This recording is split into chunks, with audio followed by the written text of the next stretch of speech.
Sino kaya itong naka tayo dito na inaamoy yung ano? Ay, si Reggie pala.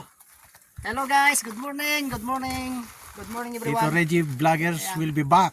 We'll be back guys, matagal-tagal kaya sana suportahan nyo ulit yung Tito Reggie Vlogger, kakapsat. Wag sana kayong magsawa. And then papakita ko lang sa inyo itong mga varieties ng Scarlatina, iba-ibang kulay. Katulad nito, parang si Red French Princess. Iba naman yung nasa taas. Yan yung kulay, Puti. kulay puti. Yeah. At saka ito. Ang daming variety guys. Papakita ko namin po sa inyo. Yeah. Ang gagandang mga Scarlatina. Tulad ng sinabi ko guys, sana supportahan nyo ulit yung vlogger namin, yung paki-subscribe, and then paki-shoutout na rin po.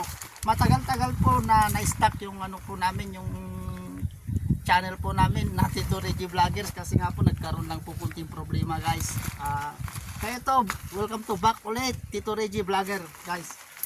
Kaya yung mga bonsai, Scarlatina, may ibang variety. And then ang lalaki po ng mga ang lalaki po ng mga paso, and then yung mga stem po ng katawan.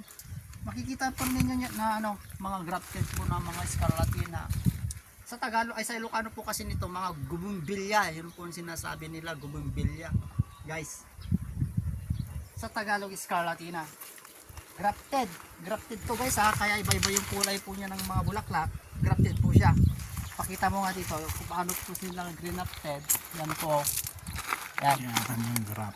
Ayan po yung graph. Iba-iba po ang klase ng bulaklak, pero isa po yung katawan po. Pati yung mukha ni Reggie. Yeah. Grafted na. Grafted na guys kasi nagiba na po ng hihip ng hangin na sobra po. Napakahirap po pero tutuloy-tuloy po pa rin namin kahit na gaano po, ilang taon po na natigil po yung vlog namin. Sana po guys, paki-suportahan po ulit kami. Maraming salamat po guys.